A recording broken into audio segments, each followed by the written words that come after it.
Pryor. All getting the starting nod for the team that wins the opening tip. And that is the Louisiana Knights. On the other side of the floor, it'll be Purifoy, McIntosh, Bayeye, Whitehurst, and Anderson. And welcome back. Hope you had a great Christmas, great start to the new year. It is a pleasure to have you on the other end of the broadcast. And as we get the season and 12 months of a lot of basketball and other sports too underway. McIntosh grabbing the rebound, tries to get it over to Anderson. And the battle for the loose ball. It finally rolls out, but a jump ball in the possession of, let's see, Louisiana or Coastal North. And it looks like Coastal North will still be in control. So a couple of days ago, we wrapped up coverage. As a matter of fact, it was New Year's Eve in Georgia of basketball. And now we are back 3 days into the brand new year. Already a schedule change, though, and that is compliments of construction work that's still not quite done. Whitehurst dropping in the big three from long range. And that will get Coastal North on the board and do it in a big-time fashion. The Coastal South still don't have that gym quite ready. They are hoping the 11th is now the magical date. Coming out hard is Purifoy. Off of the miss by Stevens. And it'll be Coastal North with the basketball. So the game that was slated for Thursday that we were going to bring you has been canceled. Actually not canceled by standards of no game, but by standards of no broadcast. It's been moved to Wadley, Alabama, and they'll meet in Bay Minette a little later on in the year, so kind of swapped home and away dates. And then the game on the 6th that was slated against South Georgia Tech, which originally was to be played in December, then moved to January.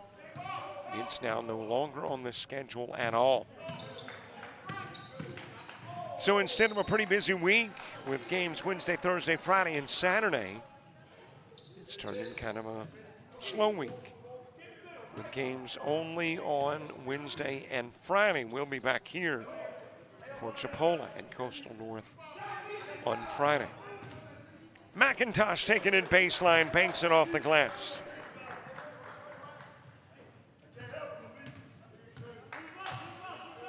North with a three-point advantage. Slowly down the floor with a walk by Batiste. And it's Smith with a miss from long range, grabbed by the Knights. Batiste over to Pryor. He'll put up the two, shooting over McIntosh. The rebound belongs to Purifoy. Gives it over to Bayeye. There's a drive. McIntosh with a miss. Got it back, sends it out front to Bayeye. Purifoy into the corner. Back to Purifoy, had an opportunity for the three. This time he'll shoot the three, make the three.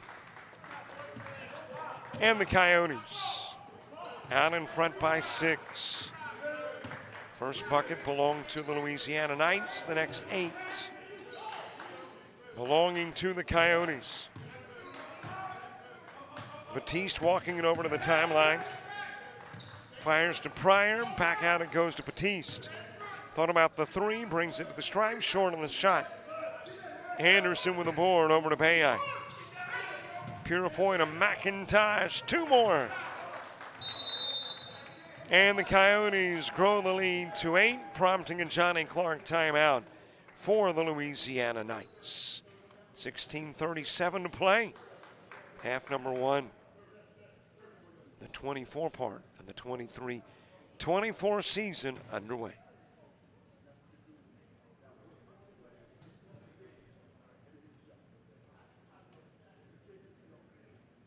About to start my day, but first, coffee.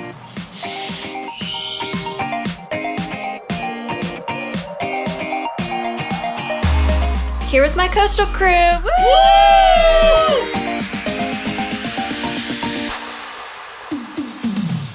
And that's how I end my day at Coastal Alabama Community College.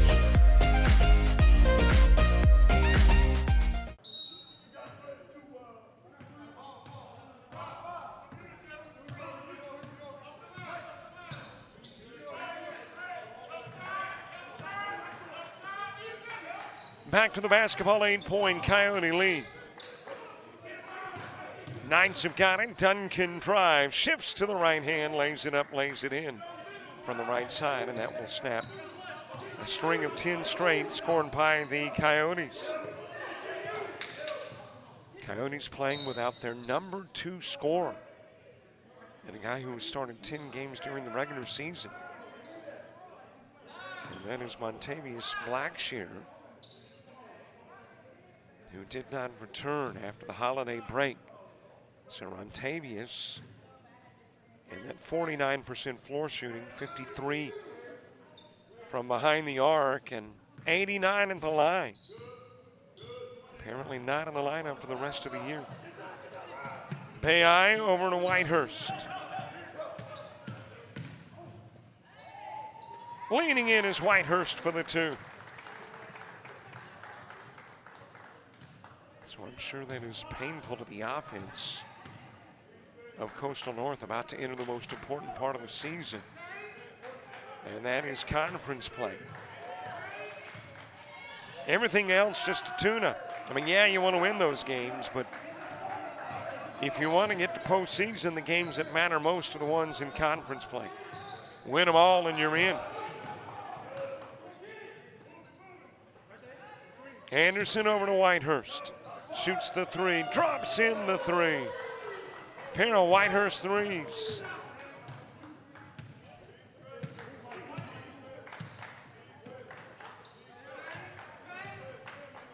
Down low move, put up and dropped in by Malik Smith.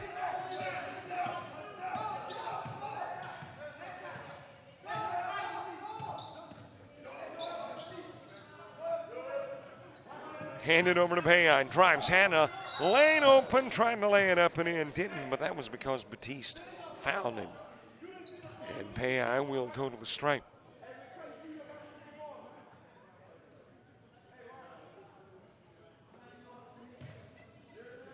Only one game tonight, no ladies game.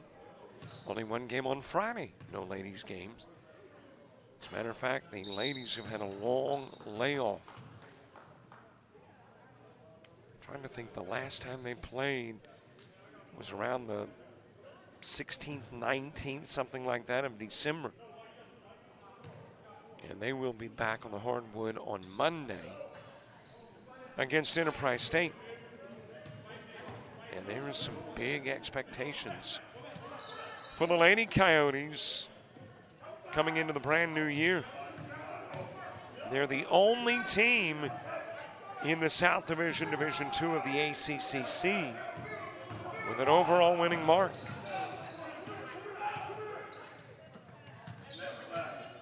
Over to McIntosh.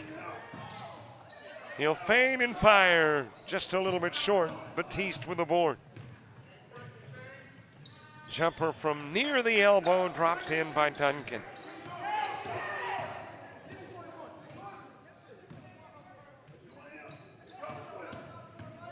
Bayeye leaning in, one-hander off the rim. Duncan to the other end of the floor. Into the corner, taking it baseline, Stevens. And Stevens will draw the foul.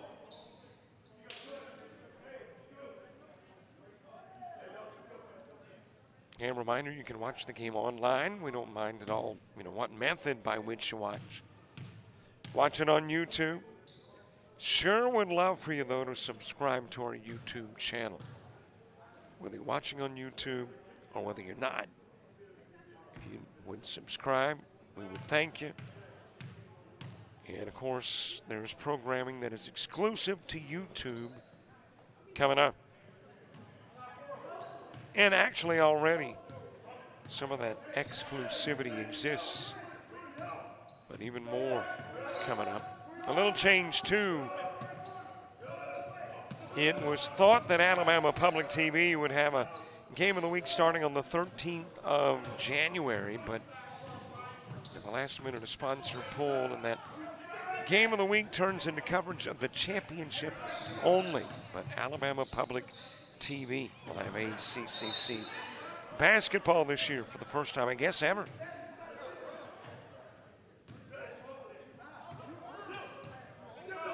Four-point ball game.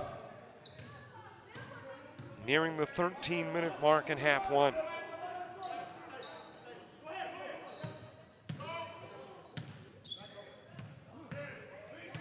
Handoff given to Stevens. As Duncan pulls up. Two is a little bit short. The board grab by Pryor. Put back, short two. Tipped out of bounds. Pryor did it. Coyotes will have it. Micah Willis already onto the floor as a sub. Here's Kamayan Bell checking into the game too. Also, Chi Evans in. Haven't seen Chi for a while. Had an injury prior to the Christmas holidays and had been out for a bit. As a matter of fact, sat out about half of the games. But back in, and they certainly could use his nearly 8 points a game.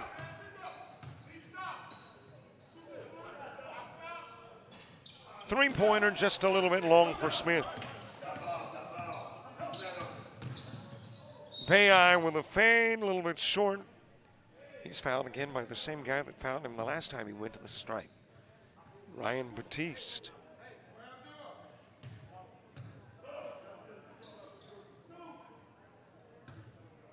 Bayeye, an 84% free throw shooter. Getting his 7th start of the year. He had to sit out a few games too because of a leg injury. I think it was an ankle problem that had him sitting for about 3 games.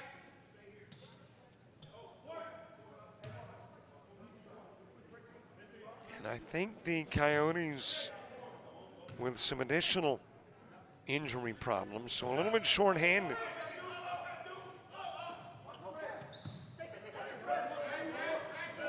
Typically, they're going to play 11, 12 guys a night.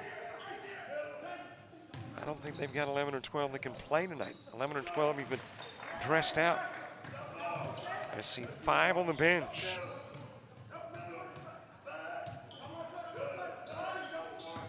So working with a 10-man rotation tonight. Bayeye with a 3.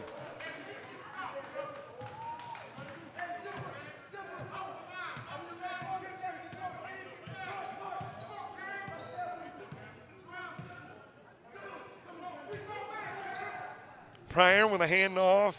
It is to Stevens. Eventually Duncan with it. Kind of top of the key. With him is Willis. Ball lost in the corner. Went out of bounds off of a Coyote. 3 on the shot clock.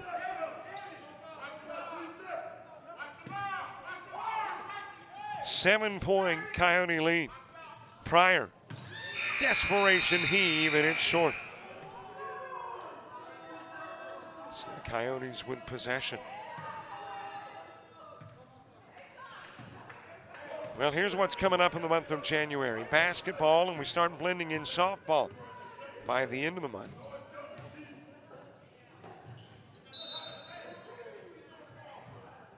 That'll go out of bounds. Last touched Duncan. Coyotes to put it in play.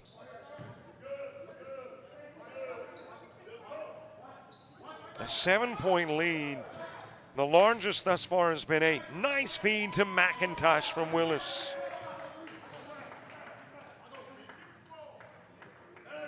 And now that 8-point lead exceeded. 9-point Coyote advantage.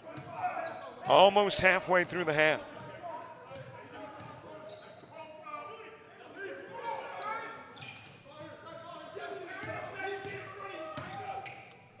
That is Mark Hilliard putting up the long 2. Tipped over to Bayeye. Whips it to Evans, and Evans lays it in for a pair.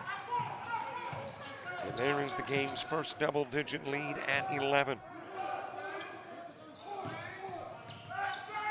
corner comes Hilliard.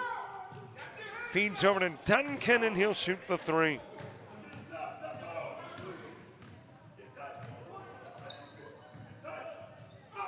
So it doesn't stay double digits long. Back out front to Evans. Thought about the swing down to McIntosh. Instead, over it goes to Bell. Bell with a miss.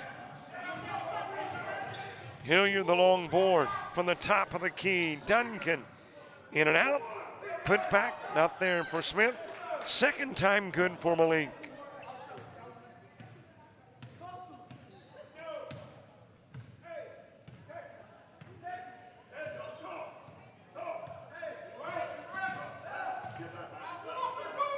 Bayine to Evans. Over it goes to Bell, feeds down low to McIntosh. He'll spin, he'll shoot, bank it over Pryor. Shot is no good, and you got to reach on the trip down by Bell. Non-shooting foul. There haven't been that many fouls in the game thus far. Whitehurst back into the game. Bayine getting his first breather. Bell out, Purifoy in. Trey Durant coming into the game for the first time. Anderson checking back into the game, which means your only starter without a breather thus far is McIntosh.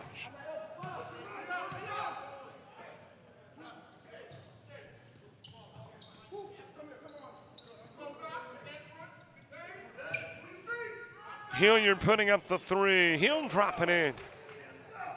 And it's back to a 4-point game.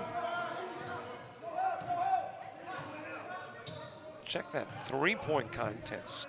Yeah, I think we've talked about my limited math skills previously. They're still limited, even after the holiday break and the start of the new year.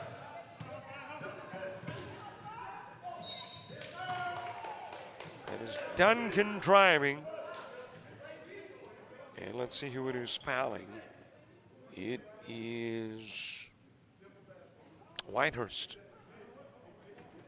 So Whitehurst picking up the personal.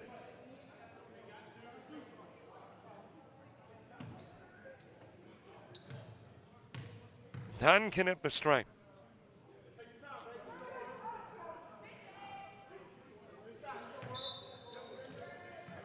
Makes it a 2-point game.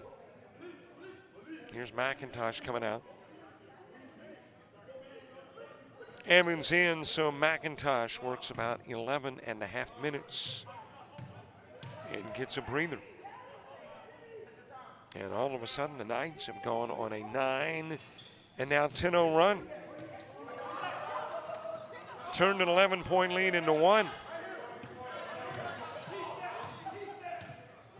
Durant working it down the floor.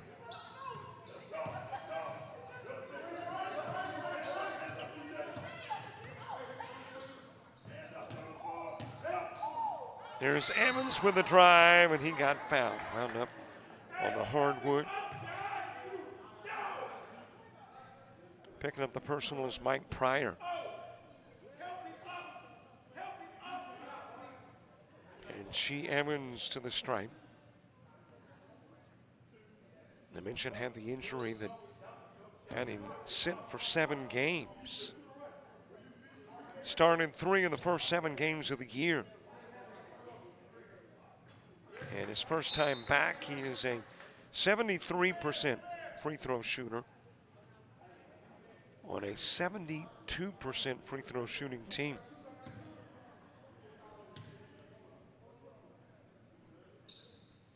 But I was talking about the Coyotes' limited bench. Even more so for the Knights. They've got 2 on the bench. Well, the good news for both Knights in particular is that there haven't been many fouls. Got an injury, though, on the other end of the floor as it is laid in by Purifoy.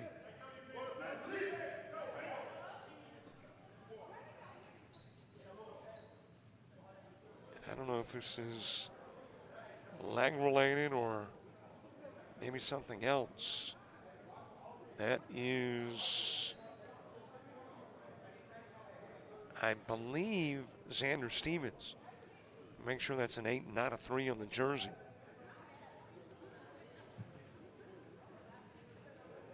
And it is Stevens. Looks like he's all right. Likely will get back into the ball game.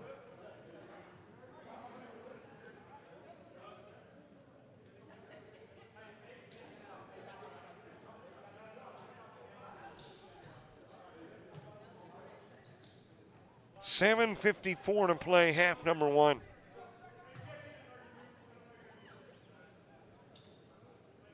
Next for us, Chipola and Coastal North on Friday.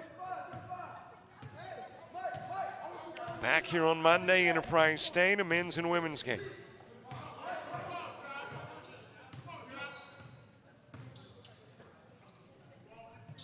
Top of the key, Malik Smith with a 3-try, rebounded by Anderson.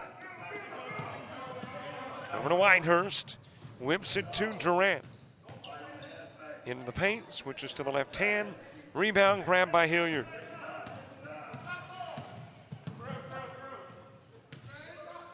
That is Pryor for 3, in and out. Right into the hands of Brian Allen, and Allen will get his first 2 of the game.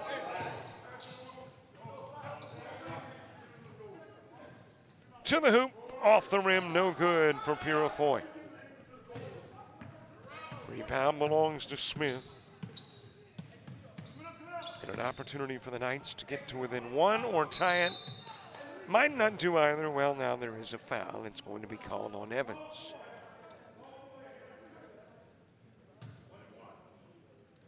And we're into the bonus.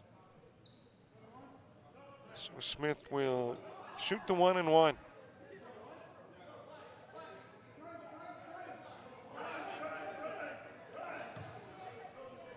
Now they've changed it. Said, wait a minute. It is not 7, it's 6 personals. And you shoot the bonus after 7. Allen with a miss. McIntosh back into the ball game for the Coyotes. Dump to McIntosh. Over it goes to Purifoy, launches the 3, rimmed out. Pryor will snag it.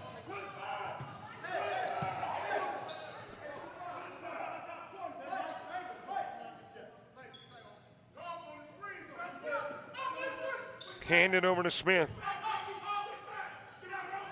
That is Hilliard near the timeline. Back to Allen. And Allen will walk with it.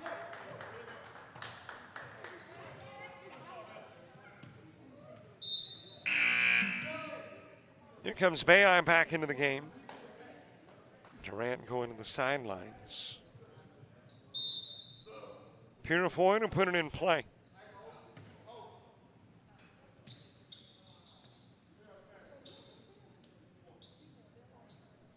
Three-point Coyote lead.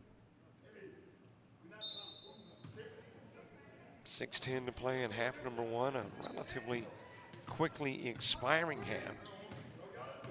Of course, you know about the announcer jinx. I may have just handed the game the kiss of death. It could slow down to a stall. Anderson with a miss from short range. The bunny snagged by Smith.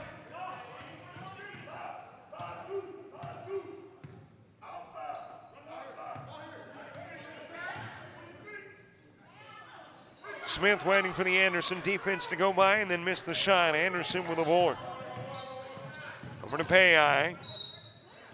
And he'll try to hand it over to Anderson while the foul is committed. That is Batiste, and that's at least 3 on Batiste. And he's going to come out of the ball game.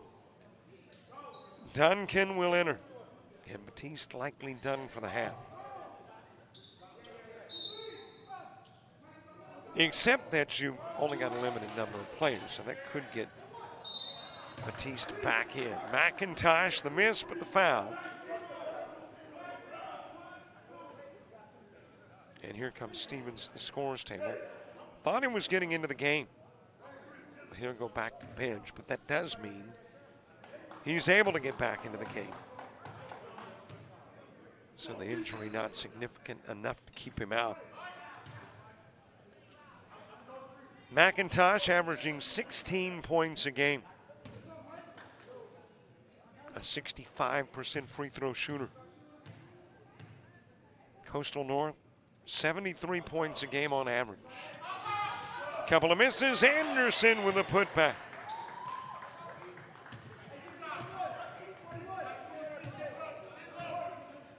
Coyotes trying to rebuild the advantage, which was once 11.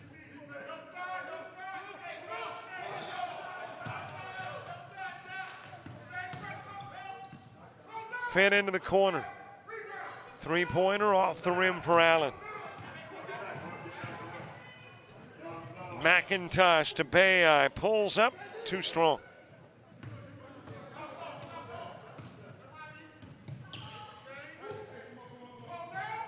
In the corner it goes to Hilliard. Hilliard will drop in the three.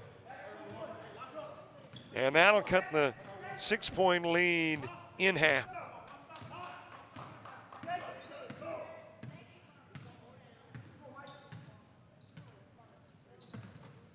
Fed over to McIntosh. Looks down low to Anderson. Instead over to Whitehurst. Anderson coming out to set the screen on the give and go. Back to Anderson. And he'll sky over Pryor for two.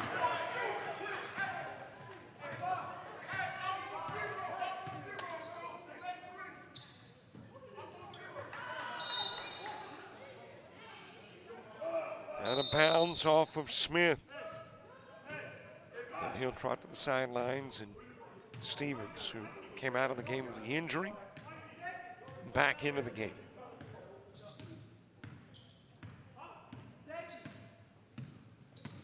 Well, we are hoping to be on the 11th in Bay Minette in the newly renovated gymnasium, the Coastal South in Shelton State.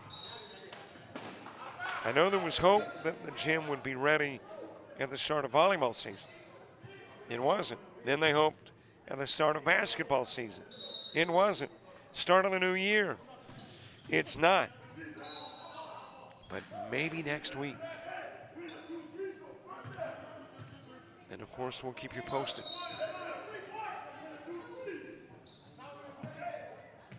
Out to McIntosh. Bayeye with a look over to the sidelines.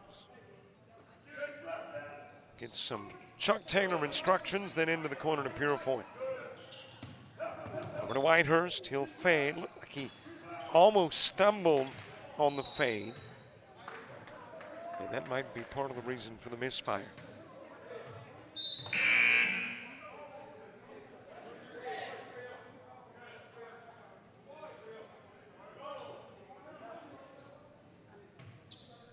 (34-29) game, 3.5 to play.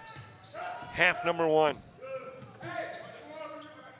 Over and goes to Purifoy, thought about the corner, gets it into the corner to Willis, who's back in. Air ball on the three, into the hands of Hilliard. Hands it over to Duncan. Stolen by Bayeye. And there is a walk by Bayeye trying to get it to Anderson, I think. Anderson goes, who, me?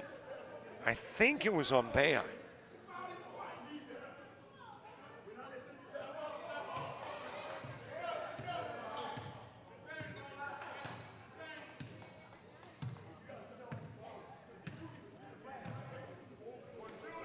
Out front to Hilliard.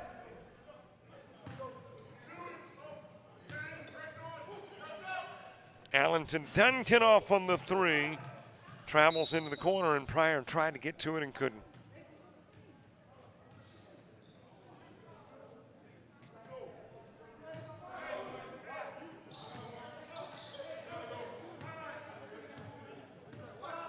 Well, I mentioned Chipola coming to town on Friday.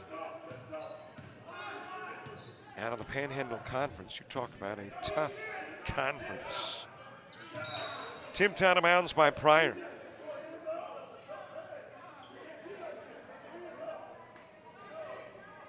These Coyotes not playing any mamby-bambies when you take on a Chipola.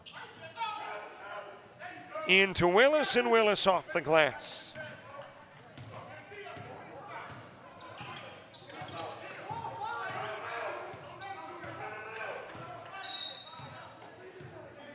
Time out on the floor, and is asked for by the Louisiana Knights.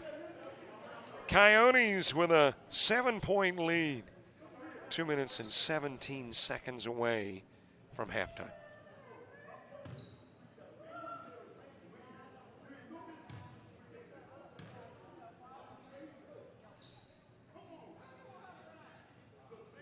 What's up, y'all? Here at Coastal, Alabama. About to go and get this leg day started. Let's get it. We're here again after it today. You're...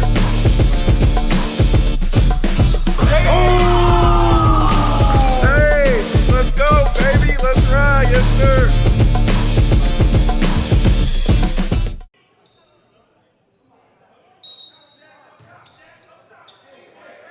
Well, it is a little empty here in the house.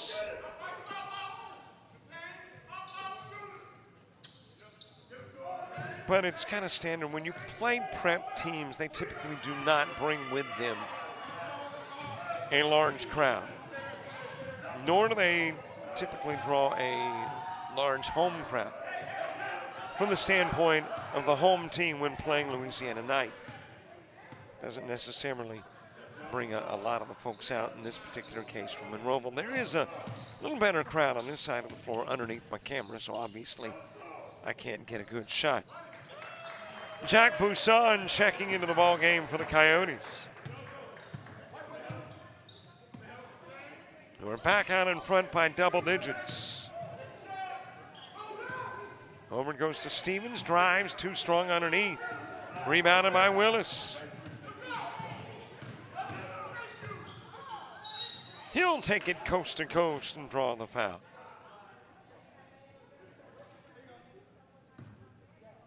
Brian Allen committing the personal.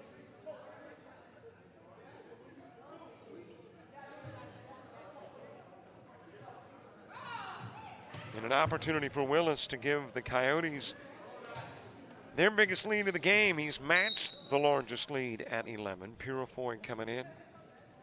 Anderson going out for the Coyotes.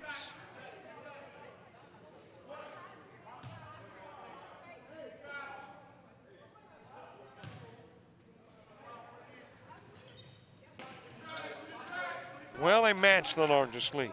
1 of 2 goes Willis.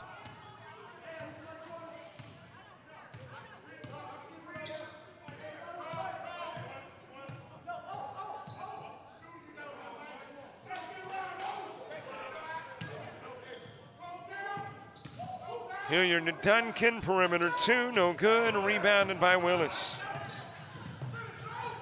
Over it goes to Purifoy, and Purifoy for 2, and there is the Coyotes' biggest lead of the half. 13-point advantage, right at a half minute to play in half number 1.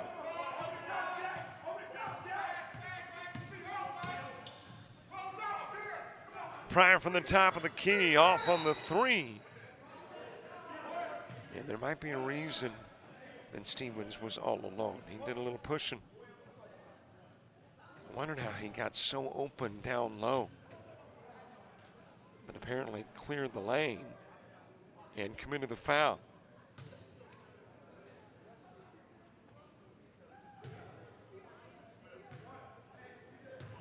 Well, I guess there is boxing out, blocking out, and bopping out. And in this particular case, Stevens bopped somebody out of the way. And that somebody's Purifoy, he's at the stripe.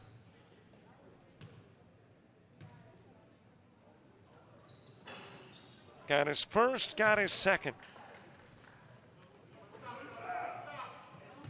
And the Coyotes pulling away at the half, up by 15.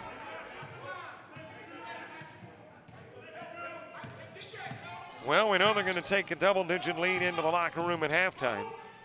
How big of a lead? Blocked by McIntosh. Lost by Pryor. Purifoy to Buisson. Swatted away. And that is it for the half. And by the way, we are integrated into the scoreboard on the other side of the floor That's why I saw a brief change. And apparently they've knocked off a point. And instead of a 15-point halftime lead, it is a 14-point halftime advantage. Apparently did some evaluating of the scorebook and said, you know, one of those points we awarded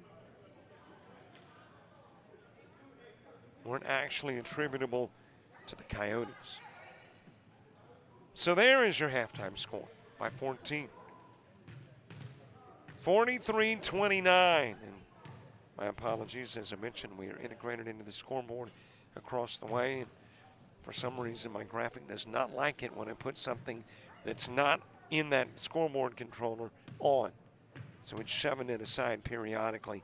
But it is halftime, and it is the Coyotes on top.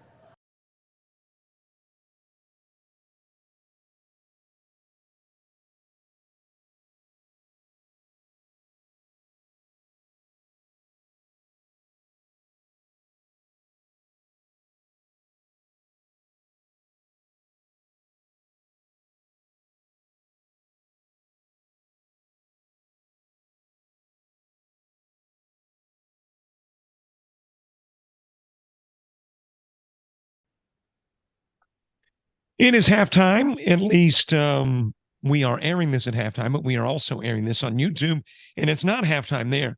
So I guess we'll just say it's a conversation with the AD and all the Coastals, Daniel Head. How you doing, Daniel?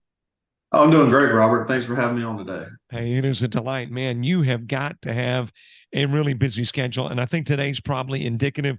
I mean, you've been at all the campuses that play sports, and, well, you've been to two of the three, and the third is coming up. But you've also got a lot of construction work going on at Coastal. So how are you balancing all these different tasks? Oh, it's just another day in paradise. We've got I balance everything because we have a great staff of coaches that run their programs at a high level, and so they make my job a lot easier. I just am kind of go and try to facilitate things for them and provide opportunities for them to do the jobs that they were hired to do. So, we've got a lot of things happening. We've had a lot of things going on. College-wide over the last year or so with some changes, and we're excited about the new look and some of the new facility things we have going, and it's a great time to be a Coastal Alabama Coyote. There are so many changes going on. I'm delving into my brain as to which one to hop on first. Let's start with the Coyotes. Okay, so there used to be Sun Chiefs, there used to be Warhawks, there used to be Eagles, now all Coyotes. How has that transition to a new mascot been? Oh, it's been incredible. The campuses, the communities, the student athletes, the coaches, everybody's bought in, and they see. I think they've finally. There was obviously with change, there's always going to be some apprehension and there will be some resistance. But, we had a good team that worked together to implement the change and with a partnership with Rare Design and with our PR marketing department. It was just, they made things as easy as possible. And they've done a lot of, when people start seeing the new look and the new logo, and I mean, we've already won some state and national awards with the new logos. It's just been a great, exciting opportunity, and the kids are really embracing it. And we're just excited about the future. I like the new look. I like the new logo. The question I've got to have answered is, let's go back in time, because I'm assuming that when you go through this process of determining what is going to be that final one name that represents all campuses, that there's a discussion of a variety of names. So how were the Coyotes the final one decided upon? Well, like I said before, Rare Design they're a company that's what they do. They do branding and logo designs, and what's unique about their company is they kind of like to tell a story, and they want to learn about the organization. So this was a long, thorough process where they came in and they interviewed community members, alumni, students, faculty, staff. I mean, everybody that's been involved that would have an impact with the college, and they kind of wanted to understand what were some of the trends and what were some of the familiarities and what with all of our athletics and the communities and some of the characteristics, because obviously when you design a brand, you want it to represent some of the characteristics that you feel your organization has. And so through that, they determined some of the consistent things were loyalty and familial, but also intense and things like that. So they gave us a lot of direction to tell that story. And when we did release the rollout of announcing the name and all that, we had a video that kind of explained that process and it explained why. And I know you aired that, so you've seen it, but yeah, that is a lot of where that comes from. And then we kind of had a few different options that we were talking about, and there were some rumors about different things, but we settled on the Coyote, and it also is a very prominent member of the community here. I mean, you can ride down the road at night, or you go, a lot of people hunt, live around rural areas and heck, populous areas these days where, you can find coyotes roaming around, and they have a lot of, cool characteristics. And then once we decided what we wanted to go with, their design team just did a phenomenal job on the look, and we couldn't be more pleased. Obviously, we're limited at halftime because I think we probably can go through a couple of halves on the information about things going on in Coastal. So let me hop over to construction. A lot of renovation going on, and specifically having an impact on play in the gymnasium is the work there in Coastal South. So when do you think that gymnasium will be available? Right now, we are planning on there's some games on the schedule in early December. I think it's December 3rd, 4th, something like that. We will be in the gym for those games. I actually just spoke with the project manager today. She's in Bruton. She's with another facility another facility improvement in Bruton that we've been doing with the HVAC unit here, and she assured me that everything was on track for, basically when we get back from Thanksgiving break, to be able to at least, for most of the building to be accessible, but for all the, for practicing and games and all that. I mean, I went in yesterday, the bleachers are in, the floor's down, it looks great. And so it's really proud of all the work and all the commitment. And, there's been a year of, a lot of people having to adjust and work around it. And that's a little frustrating, but you'll take a little bit of frustration for a year to have long-term, a nice long-term solution.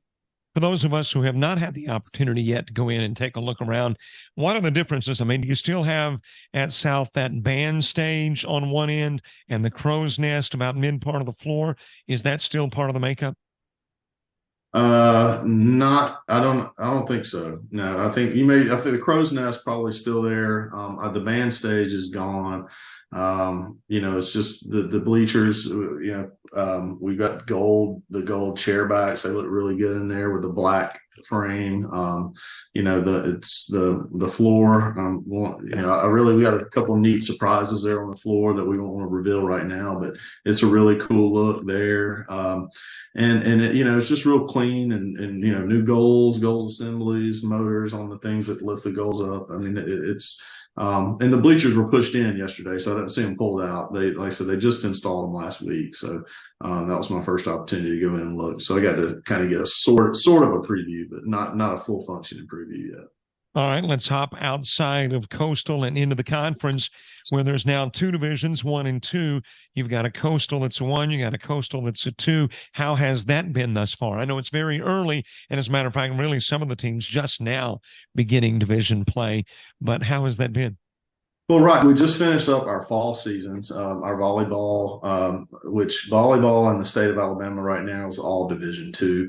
So both of our teams play in the Division II conference. Our Coastal North team in Bruton, they finished third in the conference and went to the postseason, had a great year. and finished strong there. Our men's and women's cross country teams in Bruton. Our men's team is actually compete at first year program. We finished 4th in the conference in the regular season tournament, and we qualified for nationals. So, first year we're headed up this weekend. Coach Nims and her crew, they've just done an outstanding job of just taking on the new program and going out and working hard, and they're going to be competing in the national cross country meet this weekend in Huntsville. So that's another just unheard of accomplishment for a first team year program. So we're excited about that. Now we're rolling into basketball season, which that's where the D1, D2 really starts to affect. We have our Monroeville Coastal North teams are Division II. Our Bay Minette teams are Division I. So they'll play in different conferences. They actually play each other in non-conference also, and they've already played once in the non-conference. And actually, the women play tonight again in Monroeville. So we're getting those non-conference games out of the way, and then they'll start conference play in a few weeks. And the cool thing with all those sports is we have an opportunity to be conference champions, and both at both places. Mm-hmm. There's no interconference competition. We could go win national championships, and at both, we'd have a Coastal South and Coastal North national champion. I mean, so that's one of the things that with the realignment, you want to allocate your resources to be smart and fiscally responsible. And so, we had 3 teams all playing in the same conference, and only one could be a champion. And that's kind of frustrating a little bit if you're allocating your resources all with only one opportunity, where this time we have 2 different teams that can have a clear direct path and not cross each other to be, conference champions, state champions, national champions, however that works. And that, I think that helps, show more viability and why we have multiple teams and multiple programs on different campuses. Okay, now I got to ask, you got 2 Division II volleyball teams, though, South and North. So what was the thinking behind that? Well, that's just that's the conference mandate. All of our teams are Division II, so that was kind of an exception to everything else. But all of the individual sports are the same, like your golf and tennis.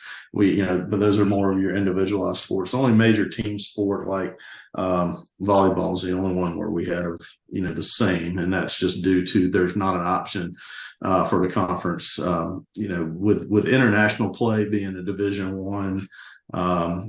In Alabama, you can't have international scholarship students. And so we're at a competitive disadvantage in volleyball because most of your highly competitive teams in volleyball are going to have basically probably 75% international players, and it's just a totally different game. And so, our conference has never been really competitive at the national level of Division I. So that we all moved to Division II, so we'd have an opportunity. Wallace Hansville won the conference championship, and they've got a legitimate shot to go win the national championship now. And, they've been a dominant team in Alabama, but they've never really had a chance to compete nationally in the national tournament in Division I over the past few years. So.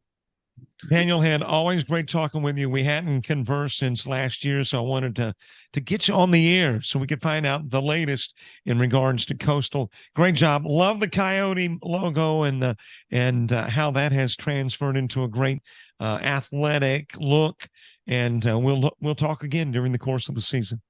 That's great, Robert. We're proud of it, and thanks again for all you do for us. It's a great partnership that we have with JockJive, and just do a first class job, and we're proud to be able to have partnered with you guys and have this relationship.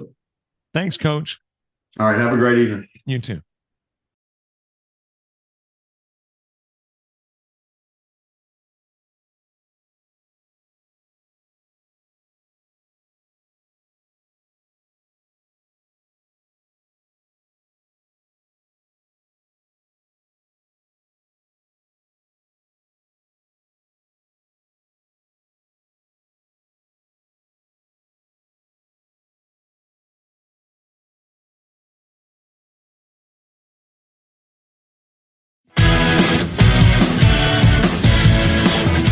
Frustrated. She's having trouble with her defensive player. Look at this sweet pass behind the back for 2 on the assist. And that one is hit on a rope to center field. Watch that one. And it is, oh, what a great Diving catch by the center field. And in that game, it was basically a running back by committee. I mean, you had a lot of guys carrying the football. Is that the protocol for the upcoming season for the backfield of Jackson State? It's a really nice pitch to get the ground ball double play. Second one. 6-5 is your final. East Georgia advances to the championship game.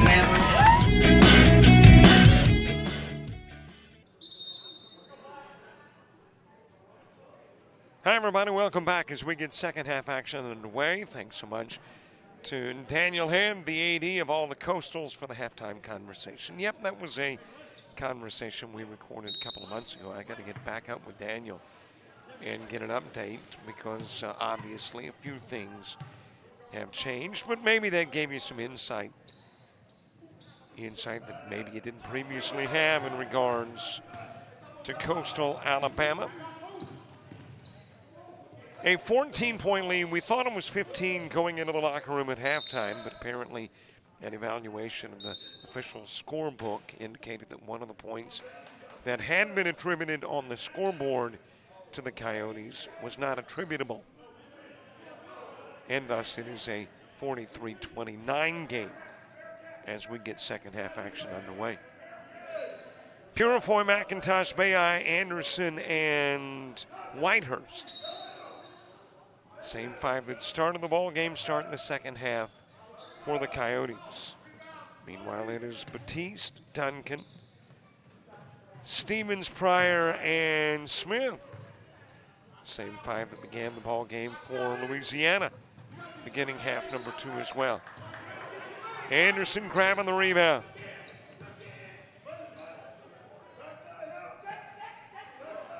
Bayeye's got it near the timeline. Anderson trying to feed it down low to McIntosh. And it is taken away by Stevens. So we are a minute into the second half and scoreless in half number 2. Pryor off the glass, got it back. We are scoreless in half number 2, no more. First couple of points belonging to the Knights. Good to have you watching our first game coverage of 2024. And I gotta admit, I was a little surprised at the number of folks watching on YouTube.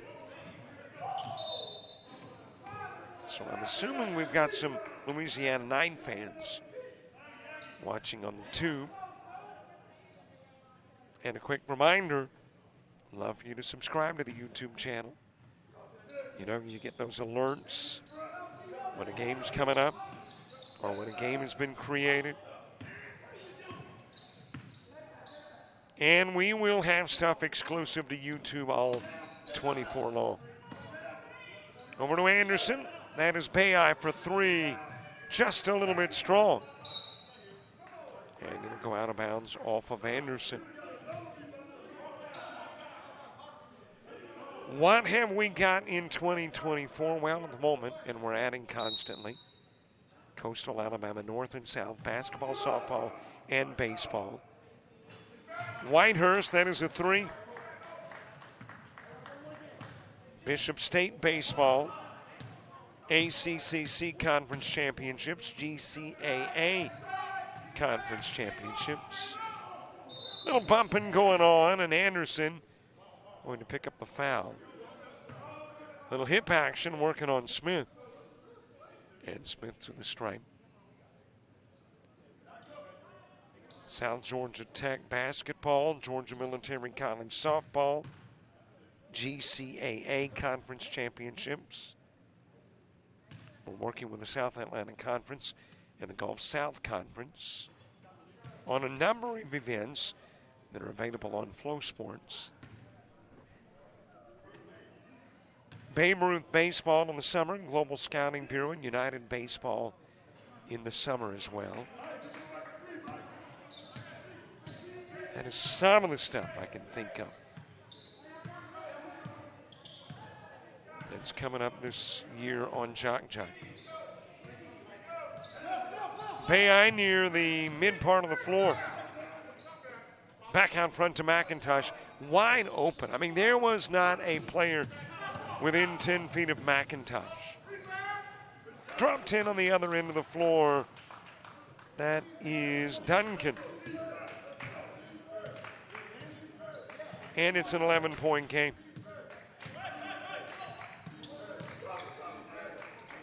Over to Anderson. Hands it to Whitehurst.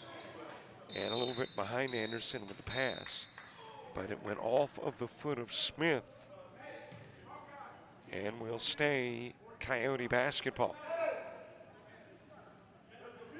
Seems like there's some other stuff that we've added. But I'm trying to do this off the top of my head. And that's dangerous. Oh yeah, ALA BCA stuff.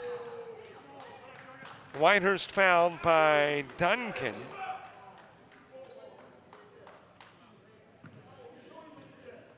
And that is a 3-shot foul, I think, yes. Whitehurst to the strike.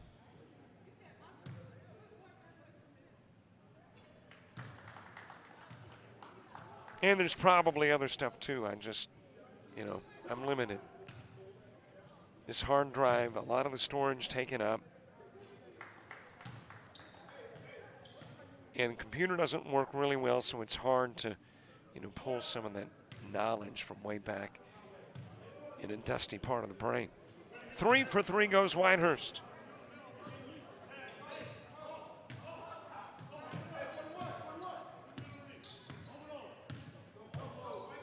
Three minutes into half number 2, swatted away by McIntosh. Duncan, though, able to come up with a loose ball over to Batiste. Batiste sat out the better part of the last, roughly 8-9 minutes of the first half with, I think, 3 personals.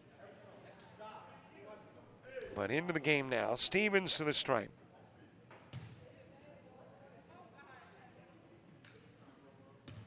Coyotes trying to improve the overall mark to 6-9. And one more non-conference game on Friday against Chipola before conference play on Monday against Enterprise State. Xander Stevens, perfect at the line.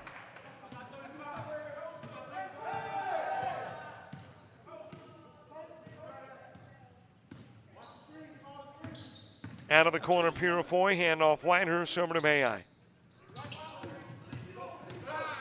Works it right side, gives it left side. Whitehurst for 3. McIntosh trying to get the putback, got knocked down and given a hand up.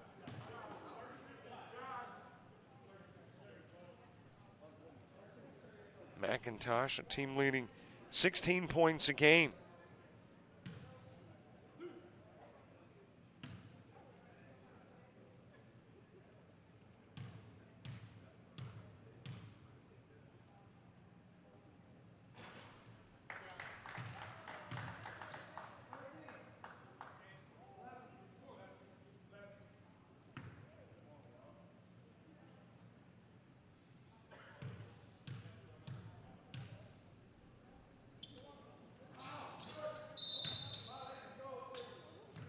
Lane violation. Second shot a miss, wouldn't have counted anyway. I was pulling up the top 20 in NJCAA men's basketball, and let me check too and see. I don't know if a new poll has come out. No, this is the 11th of December. So the new poll, after all the holiday basketball, not out yet. Whitehurst steps out. Knights will have possession going into the holidays and technically still the number 1 team. South Plains, Salt Lake, number 2. Daytona State is 3. Northwest Florida State 4. Snow 5. Vincennes is 6. Trinity Valley 7. Mineral Area 8. Cali County 9 and Barton Community College 10.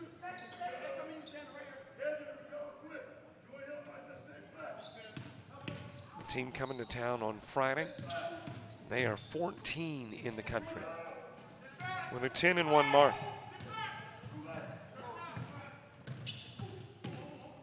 Spin move, turn around, Jay. Duncan, no good. Purifoy with a rebound. Off the glass, the foul committed by Stevens.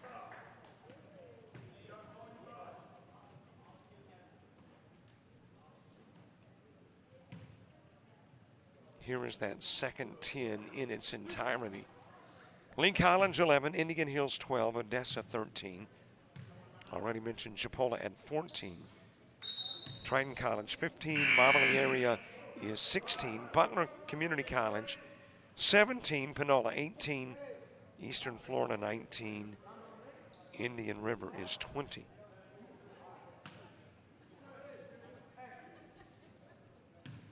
There is no ACCC team in the Division I top 20. Let's see if anybody gets in Division II. Nope, nobody in 2 either.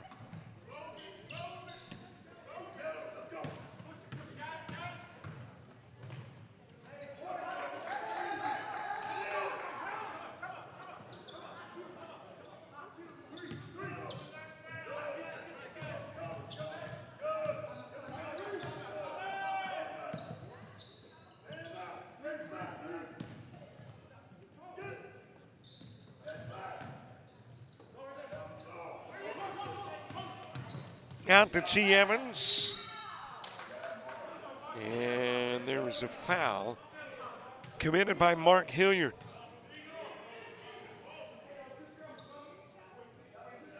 Non-shooting foul. D2, top team is Parkland College at 12-0.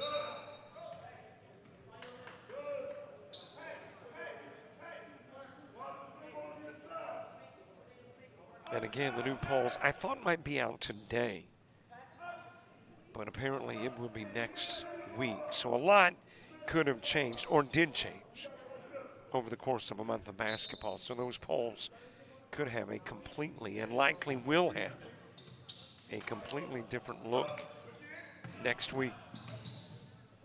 Evans' nifty little move to create the opportunity for 2 in the lead goes back to double digits.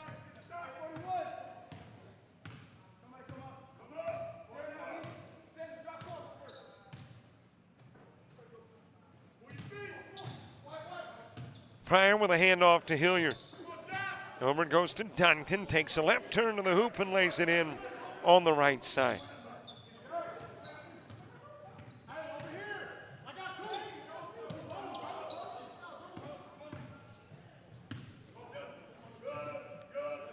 A little bit of weave action as Bayey's got it.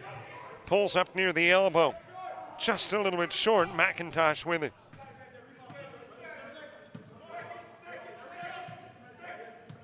Out of the corner, McIntosh with give out front to Bayeye. Evans trying to lob it down to McIntosh, stolen away by Stevens.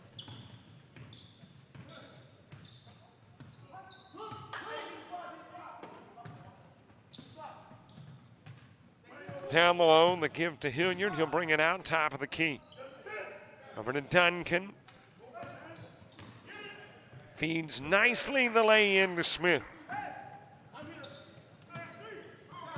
And it's a 7-point game. It's been as much as 14. Half of that now. Out to Bayeye. The lean in, the finger roll, the 2 for Whitehurst. And a timeout on the floor asked for by the Coyotes. Coastal North leading it by 9.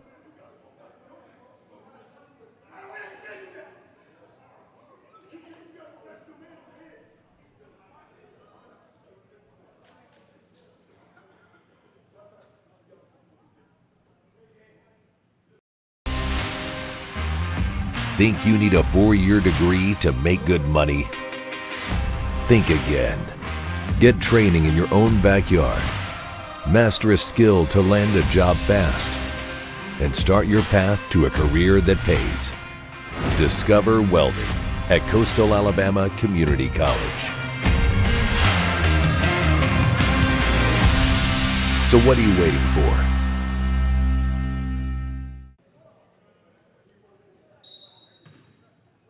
Chuck Taylor, head coach at Coastal North. And a 9-point lead, but the facial expression doesn't look particularly happy at the moment.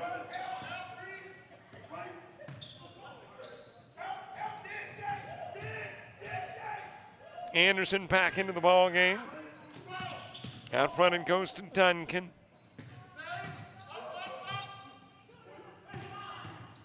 Duncan lost it, able to go back and get it. And he was unaware of how much time was left on the clock.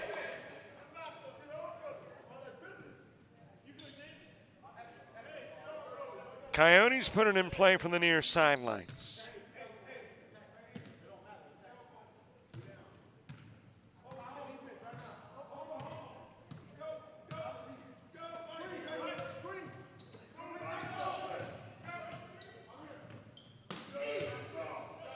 And as Evans working into the stripe, goes over to Willis. Michael Willis checking into the game, puts up the perimeter two, just a little bit short. It is rebounded by Smith. Stevens lays it in from the left side.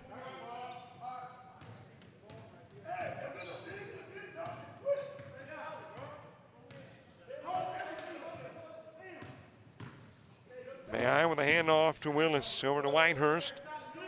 Back to Bayeye.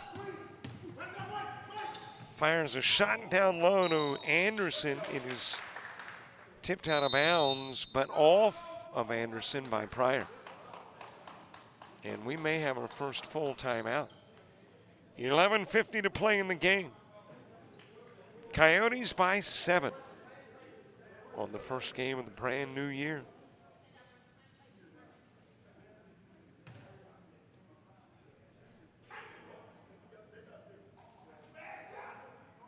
Think you need a 4-year degree to make good money? Think again. Get training in your own backyard. Master electrical and mechanical skills, process controls, hydraulics and pneumatics, and land a job that can take you anywhere.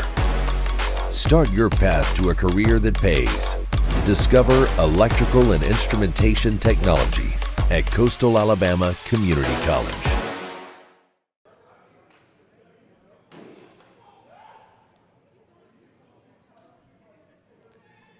Well, there are a couple of gentlemen that make sure everything is safe and secure. They were busy.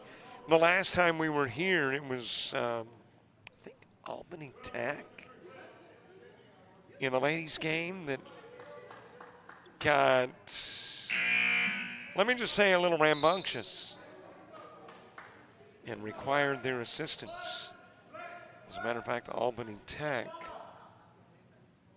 finished the game with 5 players. Everybody that was on the bench had to be ejected because they came off the bench onto a little melee on the floor. And I will have to say, too, I went back and looked because I was thinking, man, I mean, were the Coyotes that disciplined not to have a single lady from the bench step onto the floor? And they did not. Talk about great discipline and control. All of their players that were involved in the little fracas were already on the floor. Nobody came into the game from the bench, so there were no ejections for Coastal North. So kudos to the Lady Coyotes. 5-point game. Over it goes to Bayeye. Driving. And there will be a foul down low. Bayeye heading to the stripe. Check that. They say he was not in the act of shooting. And I've got to agree. Probably. It looked like he was trying to make a pass. Whitehurst from the elbow. Anderson with the rebound. Put back just a little bit short. Rebounded by Smith.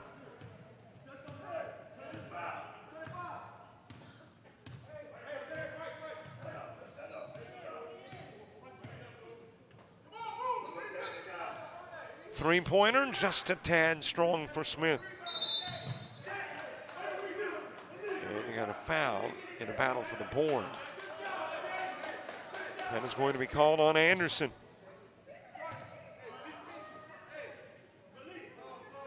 McIntosh coming back into the ball game. And it will be Evans leaving.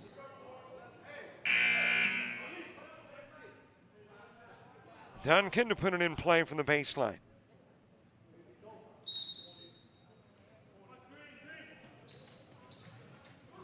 In it goes to Stevens, back over to Duncan.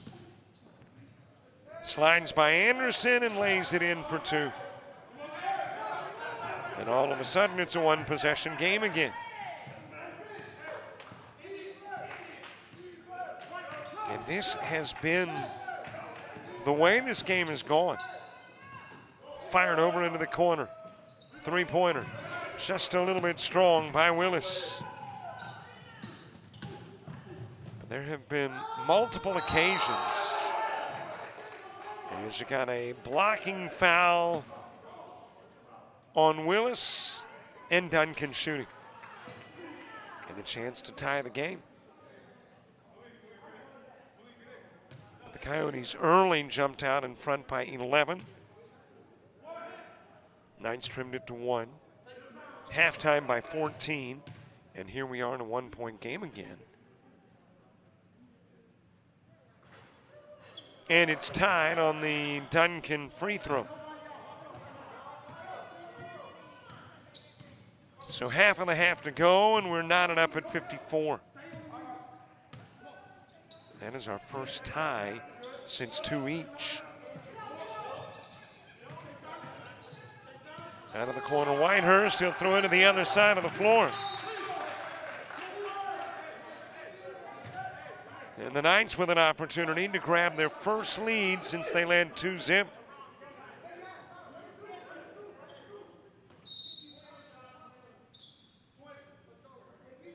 And come to think of it, it wasn't tied at 2. Coyotes had a 3 as their first bucket. So this is the game's first tie. It is broken on the Duncan 2.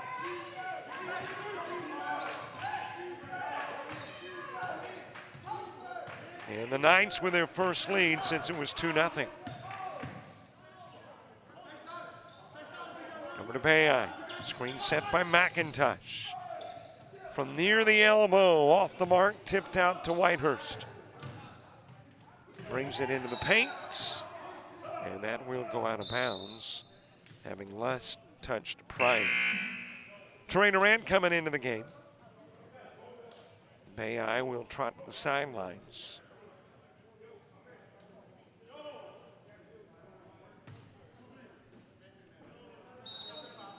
Willis to put it in play from the baseline. And he'll go way out front to Durant.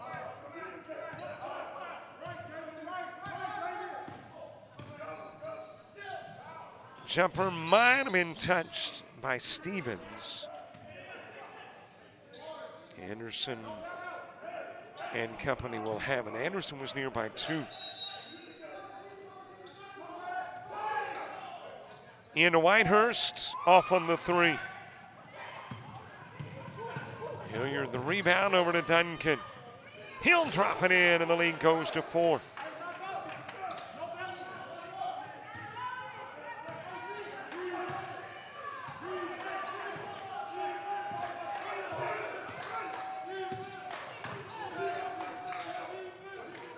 Whitehurst to Durant, Anderson to Willis. He'll put up the 2, cut the lead in half.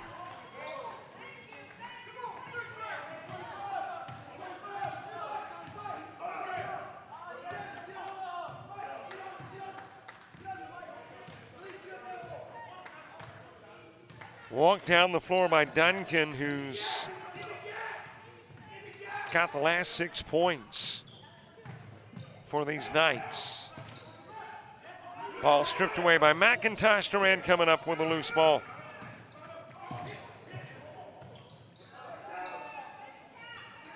There's a 3 from Willis out of the corner.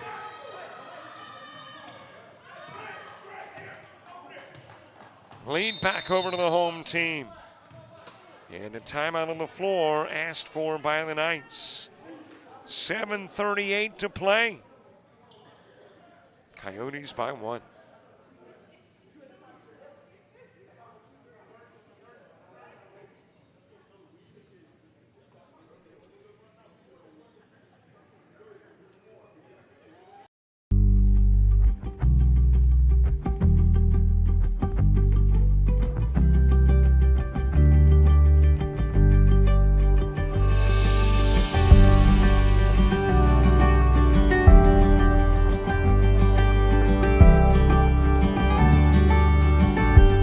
Discover pastry baking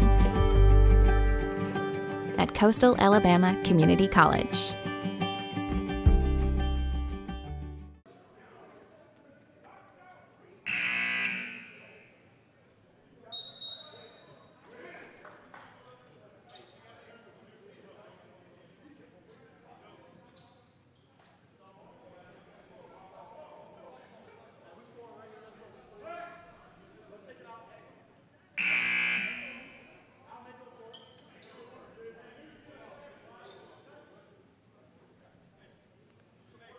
.38 to go in the game.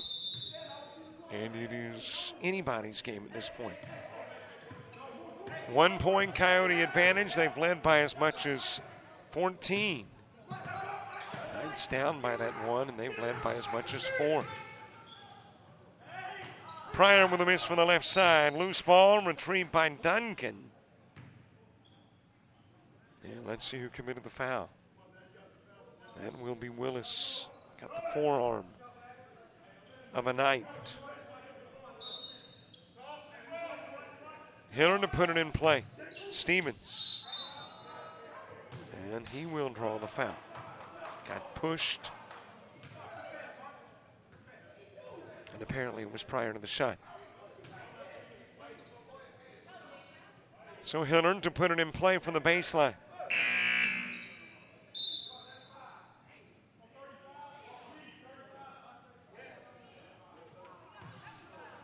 And that is it for Anderson. Anderson with 5 personals and is fouled out of the game.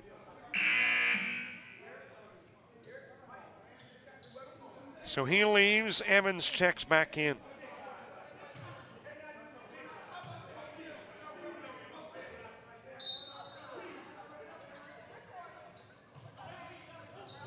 Hilliard to put it in play, lobs it out front, and is stolen away by Durant.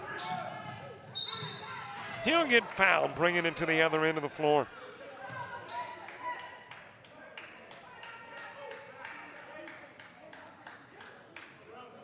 And Durant to shoot. Trying to create a little more distance between the Coyotes and the Knights.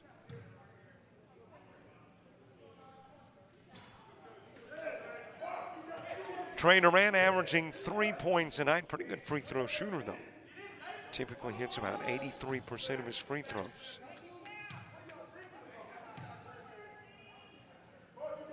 Missed the first, missed the second. Uncharacteristic trip to the line for Durant.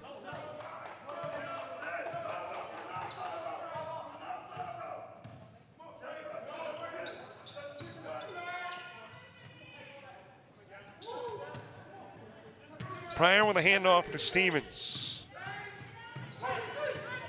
Into the paint. And Willis is going to commit the foul.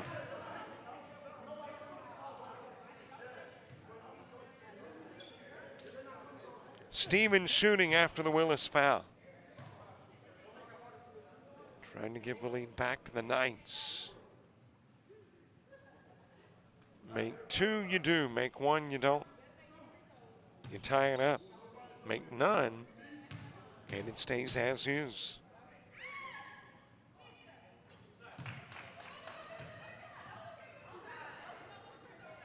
A 1, 2, 3, 4, 5, 6, 7-man roster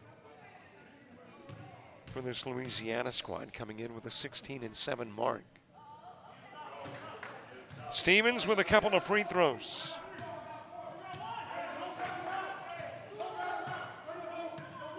Trying to win their 17th and go 10 games over 500.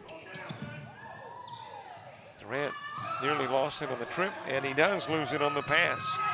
And then he steals it right back. Durant nearly has it taken away. And a two-shot foul on a personal call on Duncan.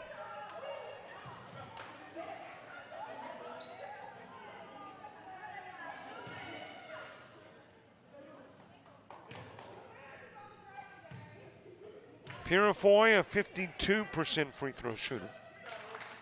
You know, he's going to make both, right? I mean, the guy that's shooting 52 from the line makes both. The guy shooting 83 misses both. It's the game of basketball. And goes 1 and 2. Tie game at 60. Our second tie. Tied at 54, tied at 60 each.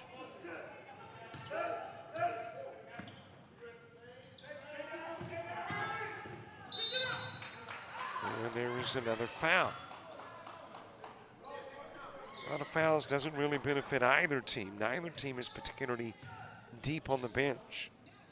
Coyotes more so than the Knights, but this spat of fouls has, for the most part, been more Coyote than Knight.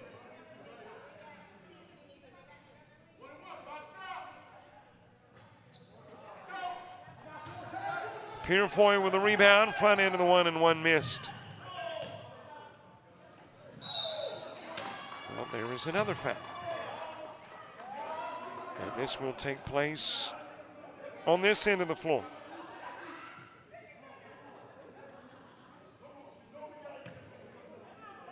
And put Durant back at the stripe. Has had one start this year, has played in every game.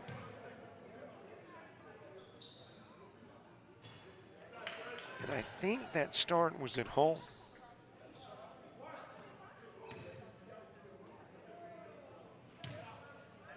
Coyotes averaging 73 a game, might get that. As a matter of fact, should get that, but you never know.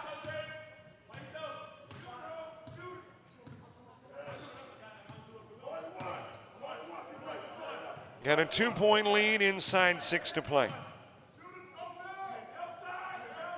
Over to Stevens.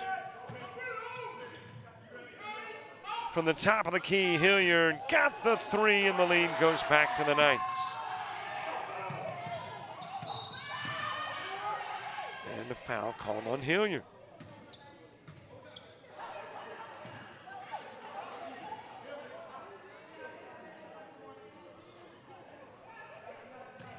Purifoy with a chance to hand that lead back over to the Coyotes.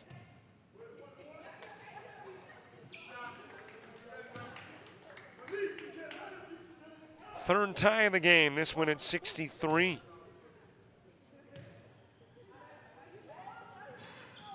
And he again goes 1 of 2. It is McIntosh skying for the board, and then you got to travel as Smith falls and slides.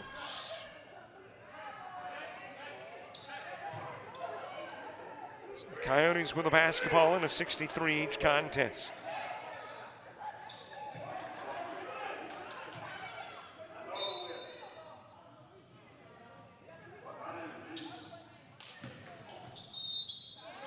Bounce pass to McIntosh.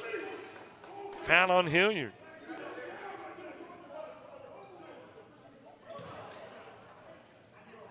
And McIntosh will shoot.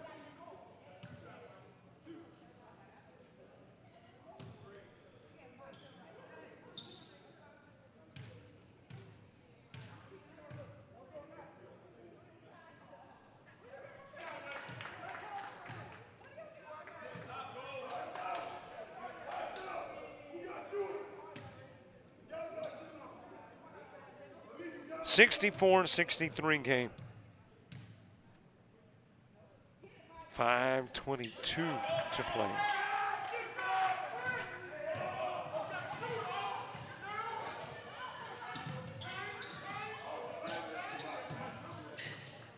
Into the corner, Stevens bringing it baseline off the rim. Rebounded by Willis. Over to Durant.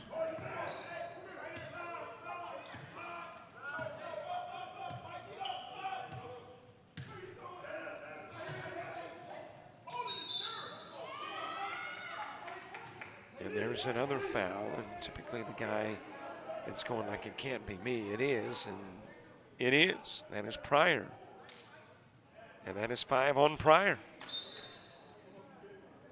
So both teams have lost one. Anderson fouls out, and Pryor fouls out.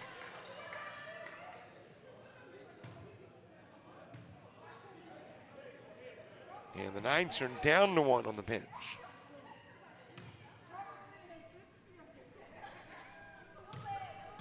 McIntosh, as I mentioned, 16 points again. The leader in the ACCC is Hamilton at Chat Valley, averaging almost 21.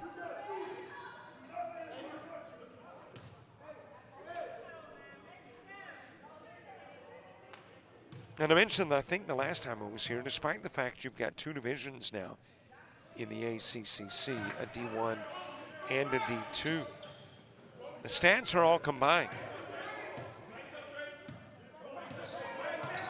And your first 2 leading scorers are D2.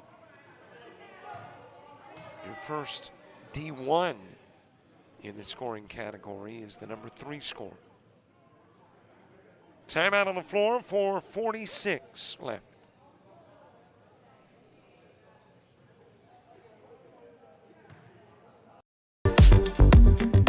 You're organized, driven, focused, ready to create the life of luxury in the most beautiful and unique locations, locally and around the world. Discover hospitality management at Coastal Alabama Community College.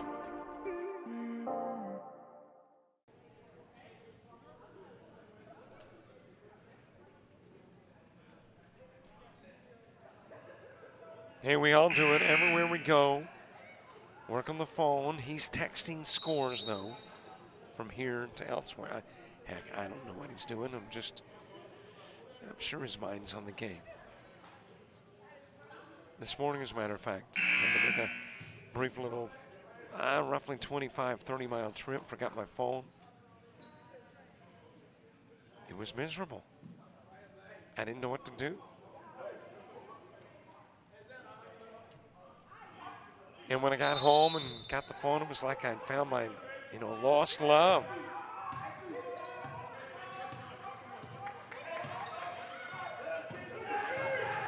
.438 to go.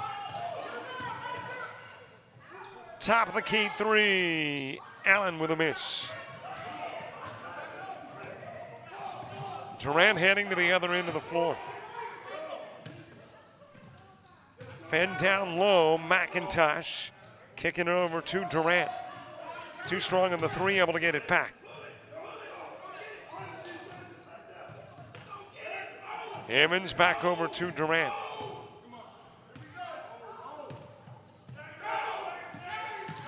Purifoy with the drive. Had an opportunity, couldn't get it to fall. That will go out off McIntosh.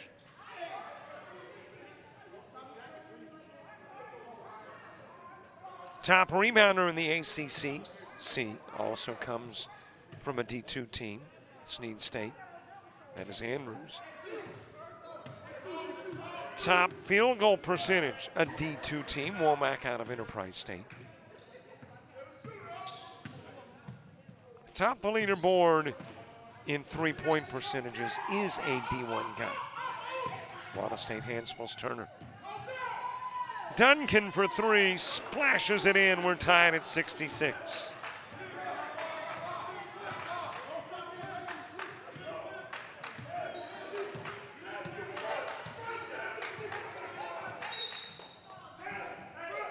Tipped out of bounds.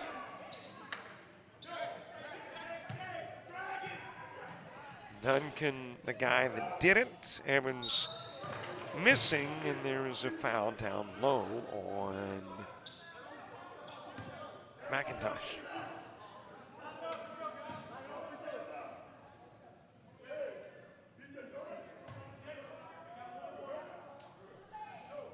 Malik Smith going to the stripe, shooting the 1-and-1.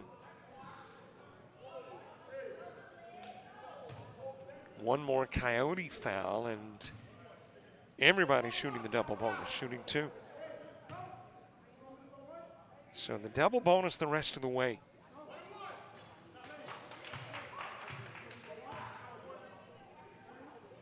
Smith giving the lead to the Knights.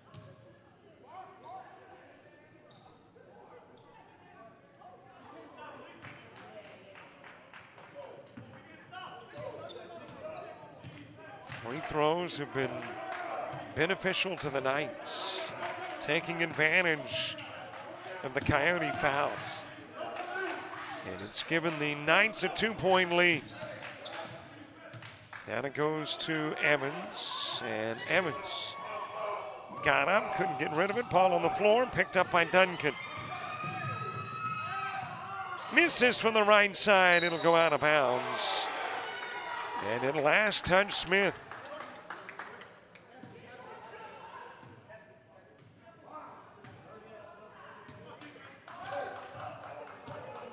Coyotes with it, back down by 2. And there's a timeout on the floor, asked for by Coastal North. 2:43 to play. Knights by 2.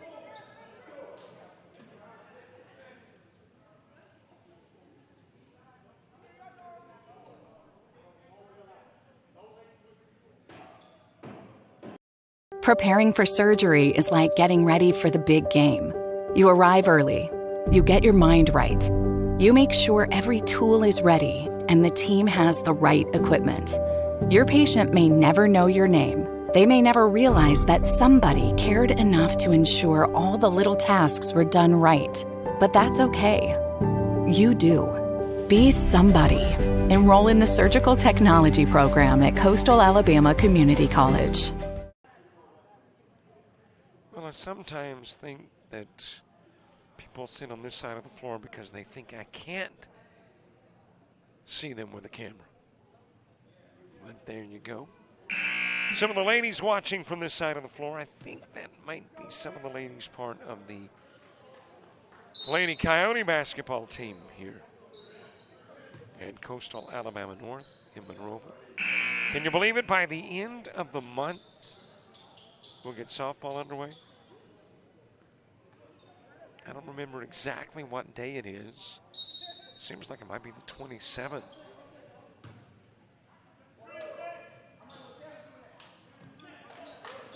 Summer's going to be here before you know it.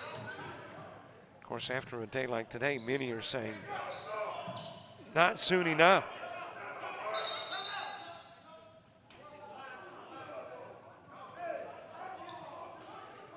Jump ball, possession arrow coming to this end of the floor.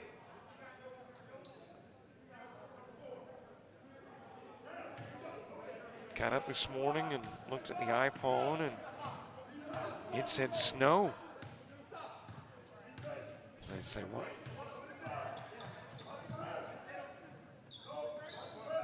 Didn't see any snow. Apparently they had some in Greenville, though.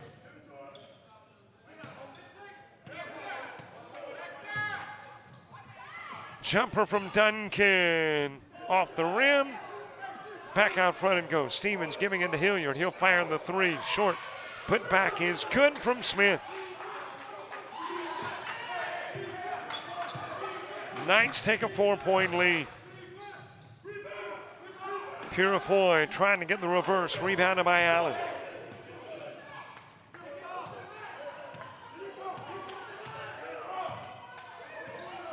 And now the Knights trying to absorb some time and get some points. Got a 2-possession game with 90 seconds to play. Off the front of the rim, McIntosh with it.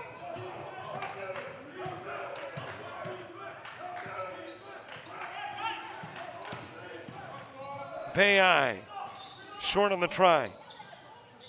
perfect on try number 2, and it's a 2-point game. Coyotes ask for time with 1:11 left to play. Will we wrap this one up in regulation? We'll find out in 71 seconds. It's the dreaded appointment. You've put it off long enough. You've run out of excuses.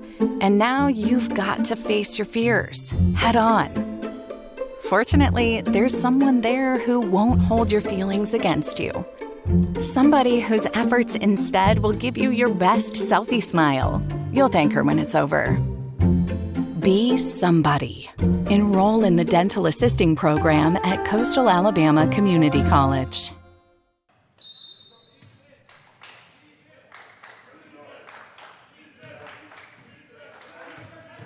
Two-point ball game as we wind down to a minute to go.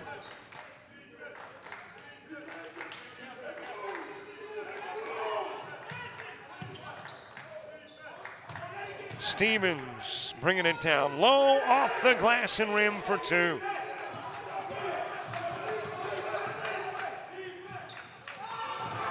Bayeye missing the target, trying to get it to Evans.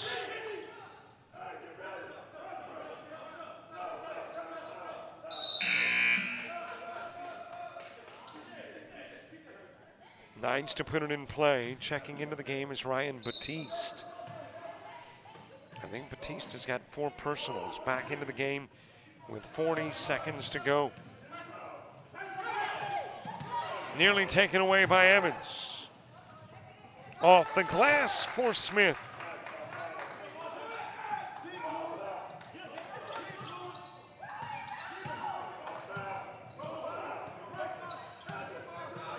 Still a 2-possession game. McIntosh needing that 3 badly. And it'll be Louisiana Knights basketball.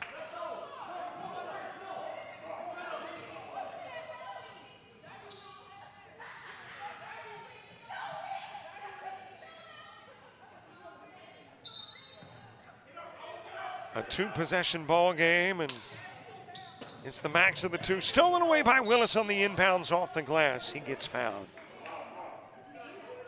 And Willis with an opportunity to convert with the clock stopped.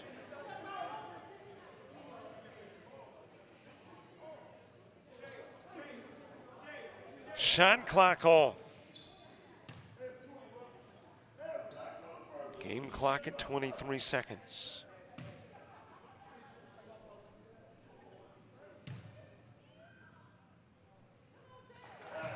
Big free throws for Willis, an 86% free throw shooter. One of the best on the team. The best free throw shooting on the bench in McCants, who is out with an injury.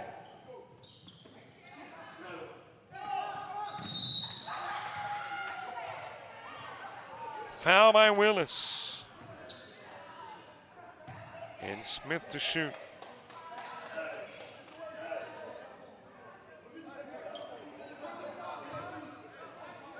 Regardless of whether free throws are made or not,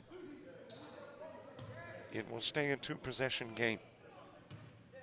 Question is, will it be the closer of the 2 or the further of the 2? Might be the mediocre of the 2. Actually, this would be the closer of the 2, if you keep it at 4. 5 would be the mediocre, and 6 would be the longer of the 2. So we got the mediocre 2-possession game. 15.8 seconds to be exact in the ball game. And the Knights by 5.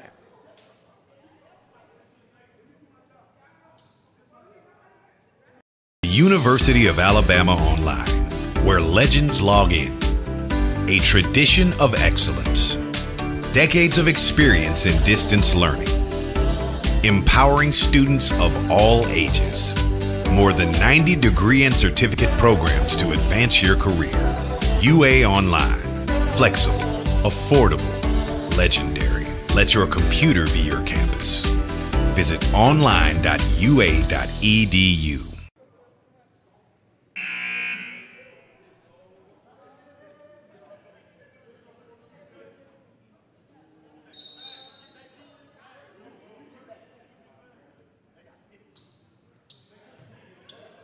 "15 seconds left.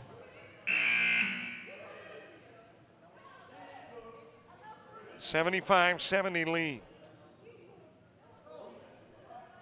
Coyotes needing a 3 and a 2. Or a 3 and a 3. Or a 3 and a foul, and then oh well. No need to get carried away with all the various scenarios. They need 5 to tie and 6 to win in 15 seconds. There's the 2 laid in by Bayeye.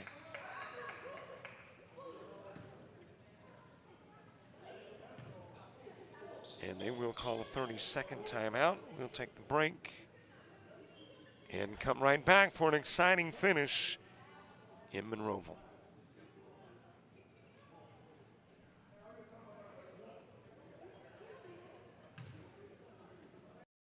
You've played some travel ball, you've shared the videos. Mom and Dad can only root so much. It's time to get real interest from the colleges and scouts in your area, right where you live.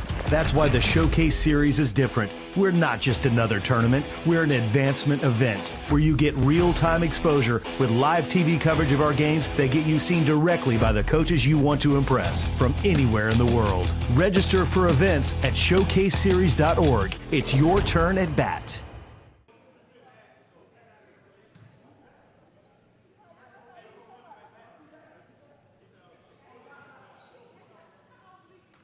Nine seconds to play in a 75-72 game. And certainly not over. Going to get the quick foul after the throw in to Hilder. Well, he's able to get it to the other end of the floor. Then you got the foul committed by Purifoy. And I know that the Knights got a lot further down the floor before the foul than the Coyotes were hoping.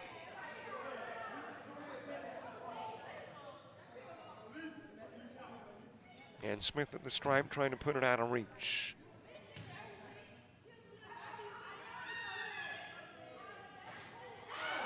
Misses the first. Coyotes still with a chance.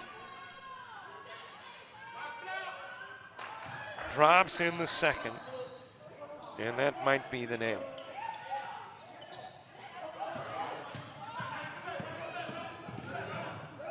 Bayeye for 3, and there is your ball game. 76-72 final. And the start of the brand new year, not what the Coyotes had hoped for. Had as much as a 14-point lead. And they will lose it by 4. Louisiana Knights getting their 17th win of the year. Thanks for watching our coverage. We'll be back in this very same spot on Friday as the number 14 ranked team in the country, Chipola, comes to town to take on the Coyotes. See you then. For all the folks with Coastal North and JockJive, I'm Robert Williamson. Thanks for watching. Don't forget, subscribe to our YouTube channel. Follow us on Facebook, Twitter, Instagram, TikTok, and Threads. So long, everybody.